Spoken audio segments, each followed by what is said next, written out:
Many Russian soldiers and civilians are willing to pay large sums of money to avoid being sent to the front in Ukraine. But amid mounting military losses and the shortage of new recruits, bribing your way out of the Russian army is getting increasingly difficult. On top of paying off doctors and commanders, some active duty soldiers resort to injuring themselves in the hopes of getting discharged.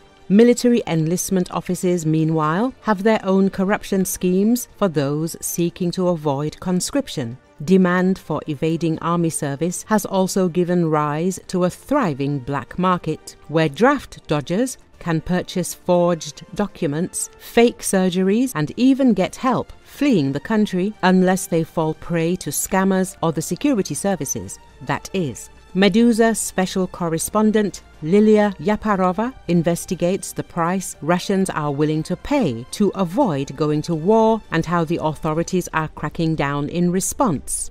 One Russian soldier, Nikolai, says that his mission took place in late May 2024.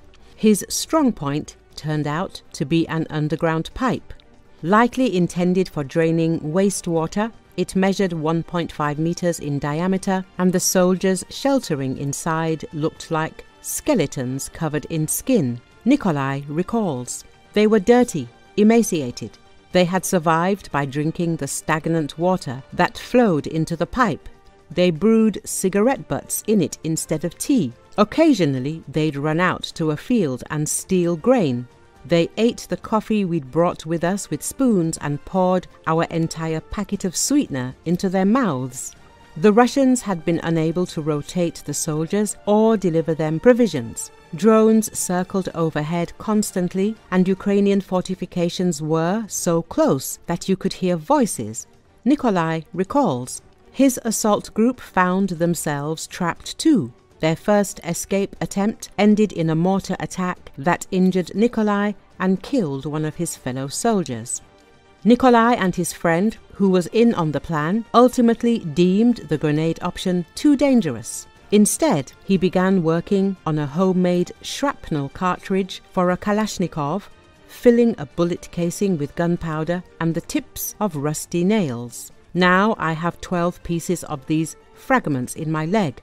And it's festering, he says. Shooting each other in the leg was very scary, but not as scary as staying there. Nikolai says, referring to the front. The homemade bullet hit him in the calf. I lifted my trouser leg, and there was blood, muscle spasms, and my whole leg was covered in bumps, he recalls. But it was a good argument for evacuation to Russia.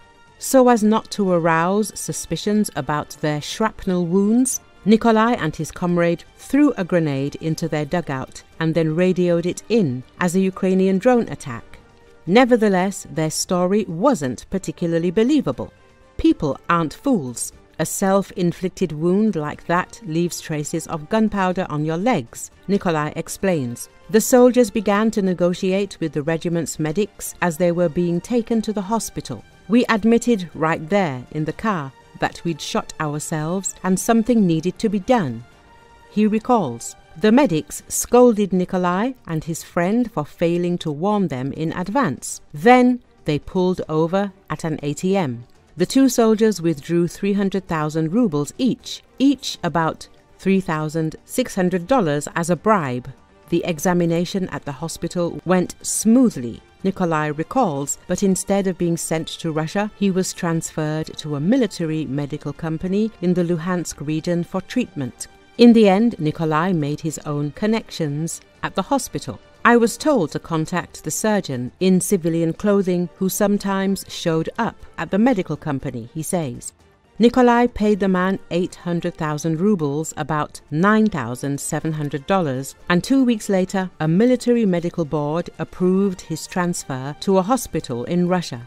I never learned the surgeon's name, he adds. In Russia, Nikolai was pressured to return to the front. He fled the country with the help of Get Lost, an organization assisting Russian deserters. Soldiers can also be discharged from active duty if they receive a diagnosis while at the front, be it a new illness or one a military medical board failed to take into account in its assessment.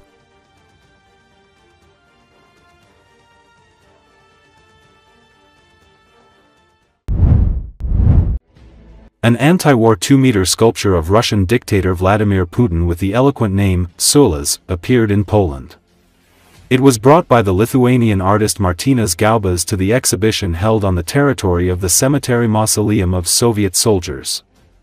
Recall, earlier, Martynas Gaubas has unveiled a provocative sculpture in Kaunas depicting Russian dictator Vladimir Putin as a male genital organ. The sculpture has been shown in various cities of Lithuania. The sculpture, Surgeries, is not just a grotesque image of the Russian dictator, but a real allusion to his political activities and character. Martynas Gaubas included several important details in his work, each of which has a certain meaning. Gaubas first sketched the idea at the start of the war and shared the concept on Facebook just 3 days after Russia launched its full-scale invasion. "I thought the war would end soon. But after 3 years, nothing has changed. So, this Christmas, I decided I had to finish the work in time for the 3rd anniversary," the artist said, according to LRT. He named the sculpture, Surgeries, and debuted it in Kaunas a week before the war's anniversary. The sculpture is also set to be displayed in other Lithuanian cities. Gaubas emphasized that the sculpture is not just a statement for Lithuanians but also a message to the Russian people. "This is what Lithuanians think of them," he said.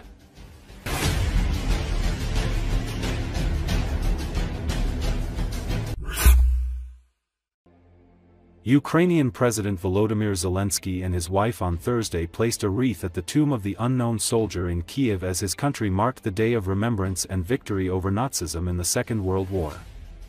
According to Associated Press, they were joined at the somber ceremony by Ukrainian officials and representatives of several foreign diplomatic missions.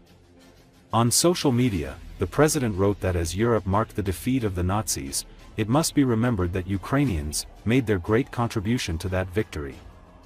They stopped a global evil with their own blood. And we will not surrender this memory to a new, Russian Nazism, just as we will not surrender our present to it, he added. In his statement, Zelensky also made a dig at Russian President Vladimir Putin, who is hosting world leaders in Moscow for the annual Victory Day military parade in Red Square.